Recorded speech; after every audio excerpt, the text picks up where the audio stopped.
नमस्कार मंडळी, या महिन्यात दुसऱ्यांदा गावाकडे जातोय आणि गावाकडचा प्रवास इतका सुंदर असतो ते तुम्ही बघू शकता। मागे तलाव, डोंगर आणि वातावरण अगदी मोहक। असं वाटतं ना की इथंच थांबावं। मी आणि माझा भाऊ या प्रवासाचे भागीदार आहोत। जाताना बाईकवरून शूट केले हे सुंदर वातावरण। घरी पोहोचलो, आजी आजोबा आणि आत्या हे घरीच होते। आजोबा शेतात जायला निघाले। आजोबा म्हणाले, तू थांब, संध्याकाळपर्यंत मी पांजऱ्यावरल्या माशा आणतो। आणि इकडे घरातलं पिण्याचं पाणी संपलं होतं। आजी थेट गावच्या विहिरीवर घेऊन आली। हे बघा, गावची विहीर आणि हे जवळचं वातावरण। आजी कसं घागर टाकून पाणी ओढते, तेही विहिरीवर उभं राहून, आणि हे सगळं करायला धाडस लागते बरं का।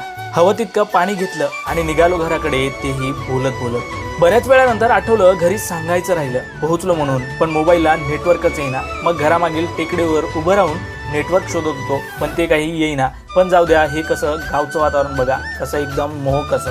लवकरच संध्याकाळ झाली। हे बघा, सुरू झालं ते मटण शिजवायचा कार्यक्रम। सगळं उरकल्यावर बाहेरच मस्त मोकळ्या अशा वातावरणात जेवण करून घेतले। चला मग मंडळी, बाय बाय, भेटू पुढच्या एका भागात।